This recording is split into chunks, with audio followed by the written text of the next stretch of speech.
বৃদ্ধ লোকটি রাস্তায় ভিক্ষা করে কোনো মতে নিজের জীবন চালাতো। তার একমাত্র লক্ষ্য ছিল বিক্রির জন্য থাকা ওই বাড়িটি কেনা, যার জন্য তাকে অনেক টাকা জমাতে হতো।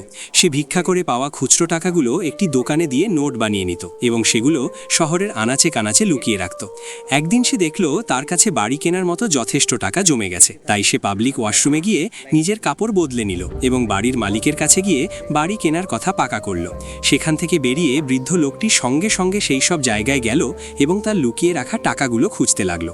সে সব লুকানো জায়গা থেকে টাকাগুলো সংগ্রহ করে নিল, কিন্তু রাত হয়ে যাওয়ার কারণে সে ফুটপাথেই থেকে সকাল হওয়ার অপেক্ষা করতে লাগলো। সে ভাবছিল কাল থেকে তার নিজের বাড়িতেই নিশ্চিন্তে ঘুমোতে পারবে, কিন্তু সকাল হলে দেখা যায় সে ঘুমের মধ্যেই মারা গেছে। পুলিশ এসে বেওয়ারিশ লাশ হিসেবে তাকে ট্রাকে তুলে নেয়, কিন্তু ট্রাকটি যখন চলে যাচ্ছিল তখন তার ব্যাগটা নিচে পড়ে যায়। এদিকে এক অসহায় বাবা তার মেয়ের চিকিৎসার টাকা জোগাড় করতে না পেরে যখন দিশেহারা, তখন সেই ব্যাগটি তার সামনে এসে পড়ে। ব্যাগে এত টাকা দেখে সে এটিকে ঈশ্বরের কৃপা মনে করে এবং সেই টাকায় তার অসুস্থ মেয়ের প্রাণ বাঁচায়।